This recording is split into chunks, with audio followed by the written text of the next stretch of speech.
ప్రియ దేవుని బిడ్డలారా, బైబిల్ చదవటం వినటం వల్ల మనలో విశ్వాసం పెరుగుతుంది. మన మార్గానికి త్రోవ చూపుతుంది. సమస్త జనులను శిష్యులనుగా చేయుడి మత్తయి 28:19 వచనంలో దేవుని వాక్యం తెలియచేస్తోంది.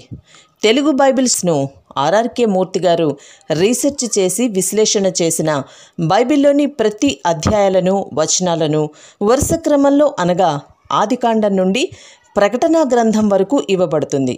ప్రతి ఒక్కరూ ఆధ్యాత్మికంగా విశ్వాసంలో బలపడి మీ జీవితంలో ఎదుర్కొంటున్న సమస్యల నుండి విడుదల పొందండి. ప్రతి ఒక్కరూ మీ దీవెన టీవీని సబ్స్క్రైబ్ చేసి ఈ వాక్యాన్ని లైక్ చేసి మీ మిత్రులకు బంధువులకు షేర్ చేయండి. దేవుని సువార్తను ప్రకటింపబడుటలో మీరు పాలిభాగస్తులు కండి. ప్రియ శ్రోతలు, మీ బైబిళ్ళు తెరవండి. ఈరోజు మన పాఠం మీకా గ్రంథం 6వ అధ్యాయం 1 నుండి 8వ వచనం వరకు. జాగ్రత్తగా వినండి. యెహోవా సెలవిచ్చే మాట వినండి. నీవు వచ్చి పర్వతాలను సాక్ష్యము పెట్టి వ్యాజ్యమాడు. కొండలకు నీ స్వరము వినపడనియ్యి. తన జనుల మీద యెహోవాకు వ్యాజ్యము కలదు. ఆయన ఇశ్రాయేలీయుల మీద వ్యాజ్యమాడుతున్నాడు. నిశ్చలములై భూమికి పునాదులుగా ఉన్న పర్వతములారా, యెహోవా ఆడే వ్యాజ్యమును ఆలకించండి. నా జనులారా, నేను మీకేమి చేశాను? మిమ్మును ఎలాగు ఆయాసపరిచాను? అది నాతో చెప్పండి. ఈజిప్టు దేశములో నుండి నేను మిమ్ములను రప్పించాను. దాసగృహములో నుండి మిమ్మును విమోచించాను. మిమ్ములను నడిపించడానికి మోషే, అహరోను, మిర్యాములను పంపించాను.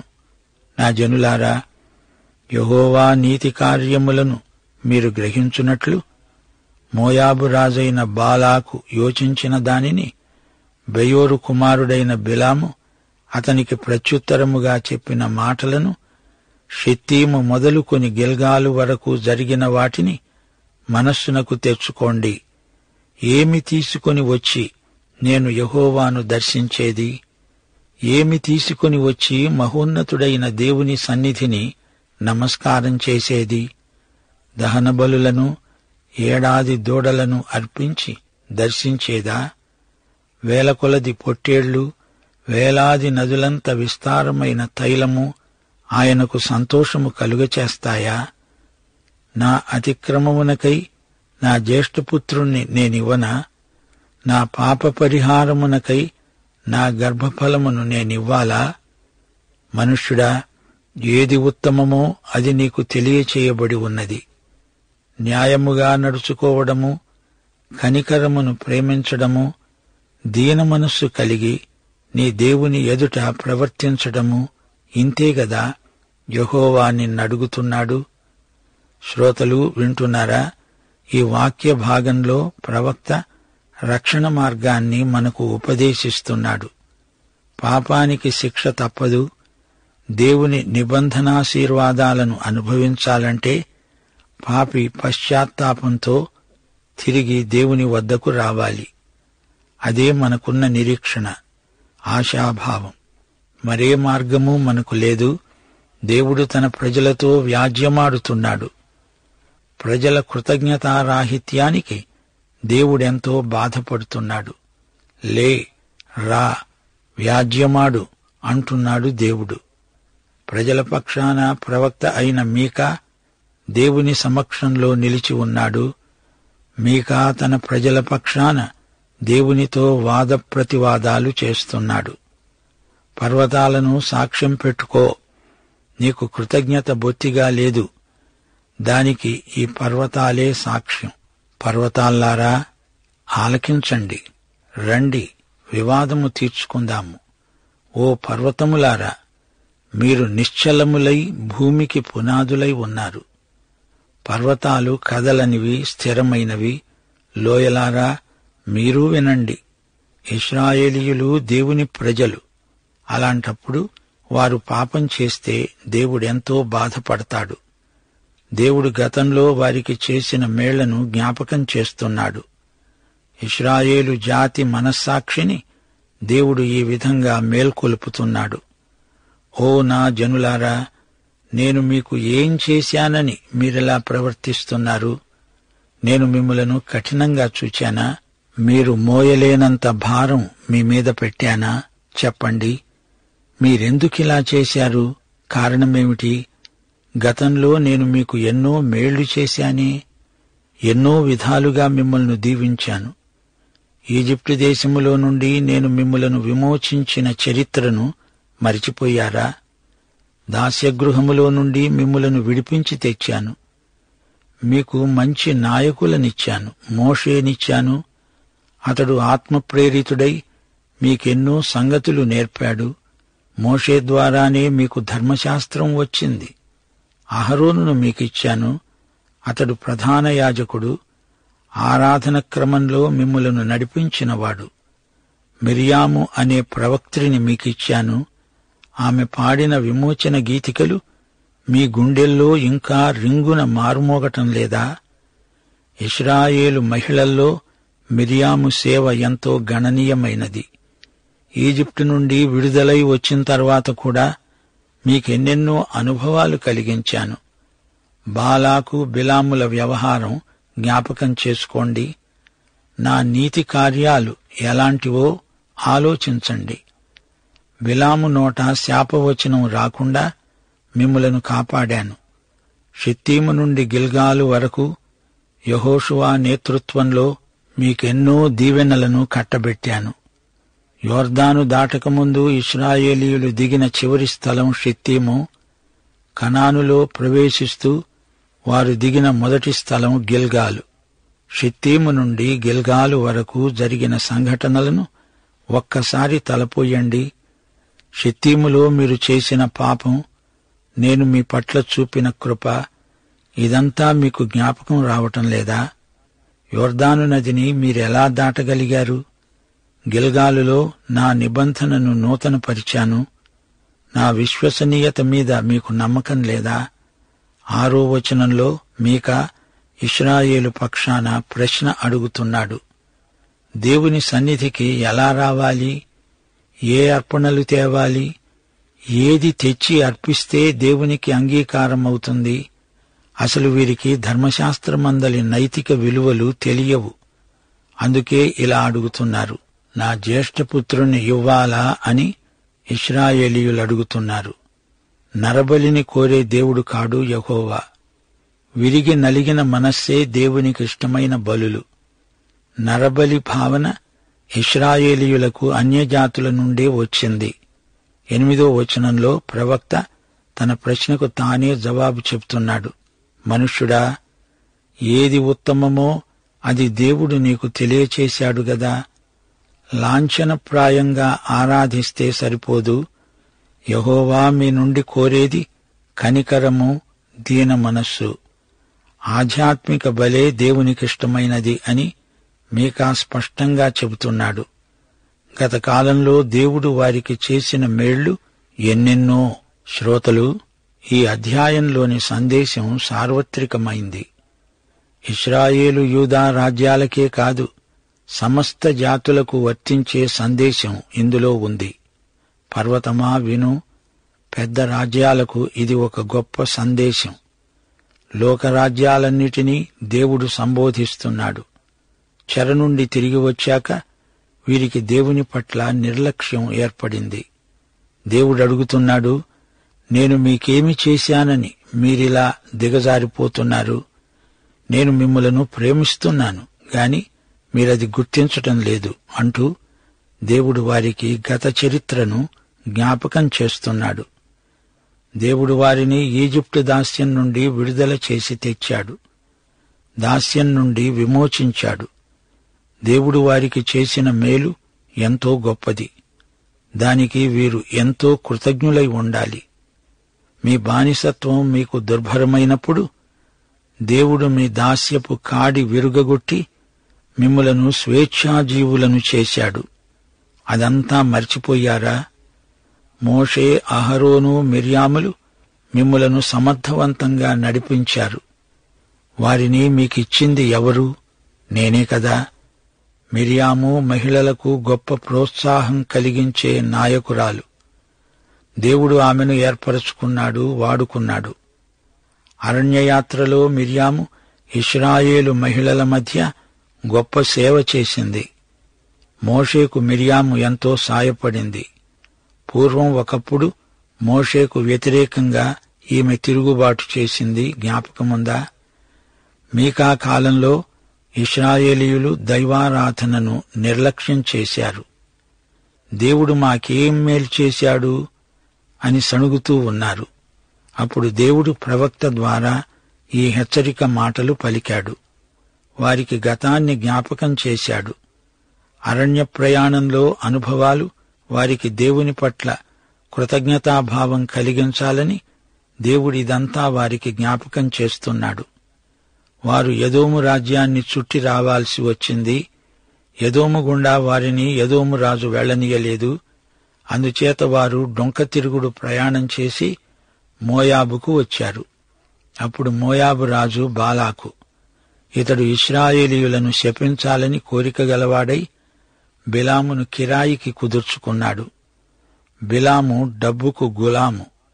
దేవుడు తనకు వాక్కు బయలుపరుస్తాడని బిలాము అంటున్నాడు. దేవుడు బిలాము ద్వారా మాట్లాడాడు నిజమే కాని బిలాము అనుకున్నట్లు కాదు. దేవుడు బిలాముకు తీర్పు తీర్చాడు.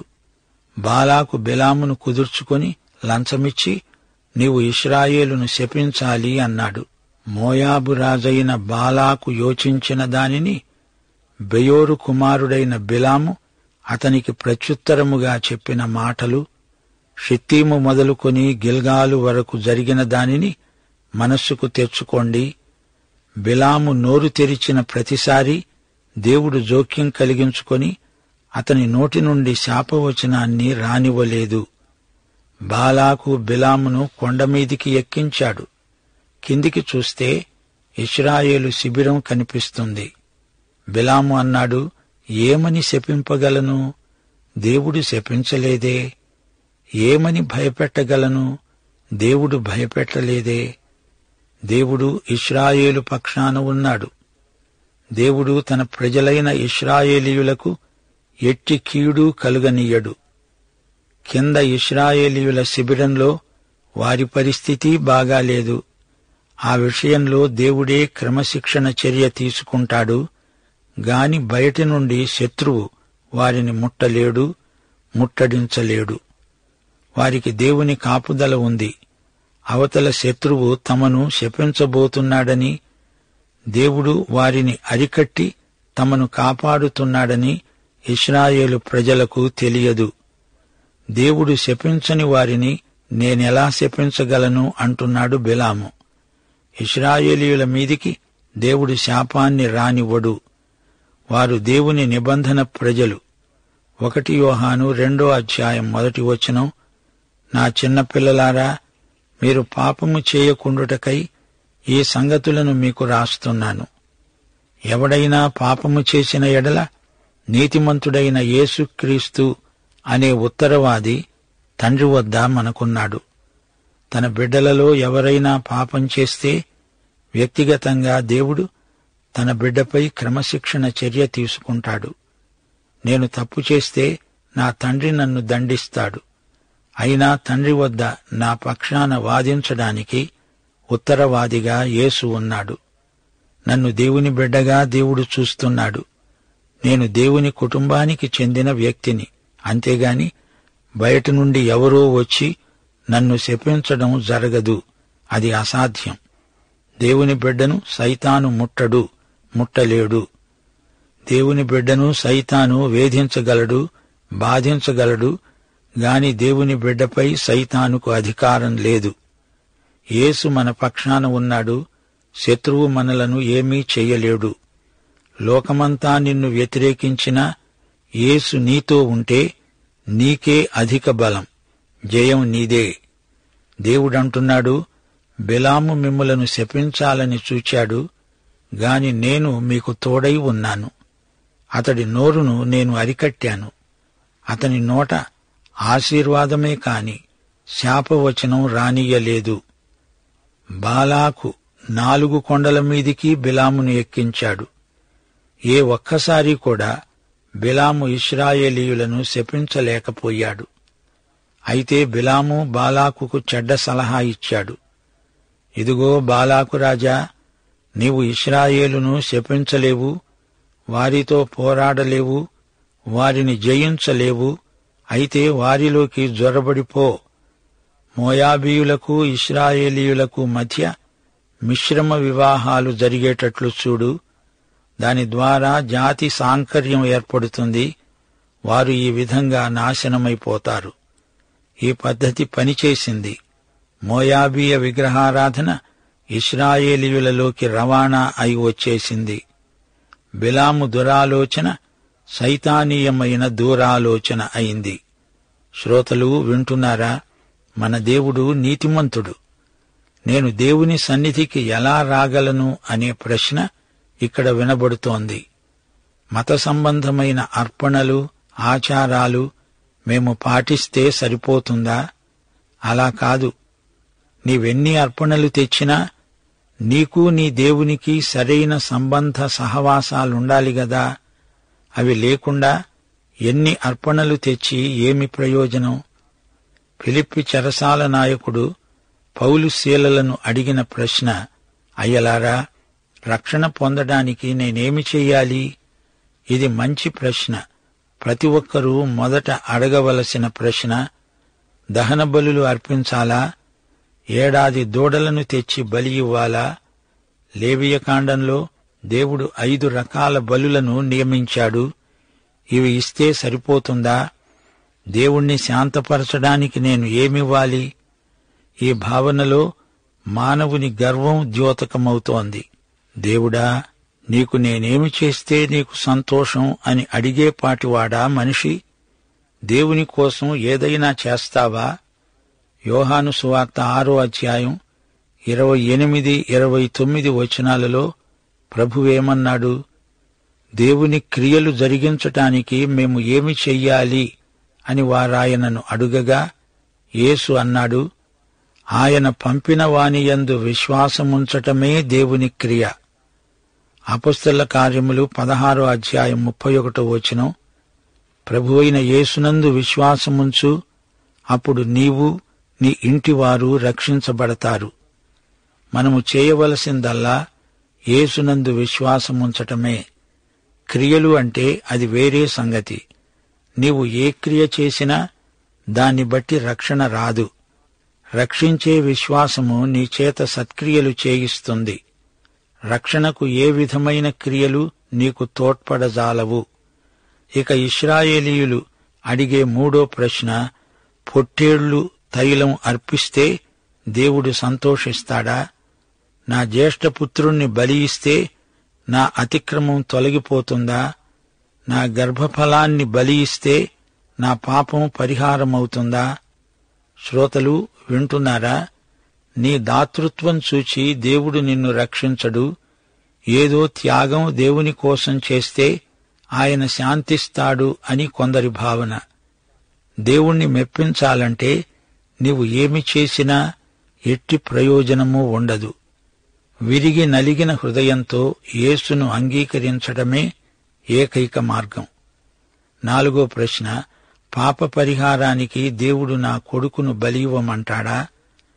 అన్యులలో మోలెకు బయలు దేవతలు నరబలులు కోరతారు. కాని దేవుడు యెహోవా నరబలులు కోరేవాడు కాడు. కొందరు ఇశ్రాయేలీయులు కూడా అన్యులను చూచి తాము నరబలులిచ్చి యెహోవాను శాంతిపరుస్తామనుకున్నారు. అది కేవలం తప్పు అభిప్రాయం. దక్షిణ దేశపు రాజులలో 2 ఆహాజు, మనష్షే అనేవారు తమ స్వంత పిల్లలనే బలి ఇవ్వడానికి తెగించారు.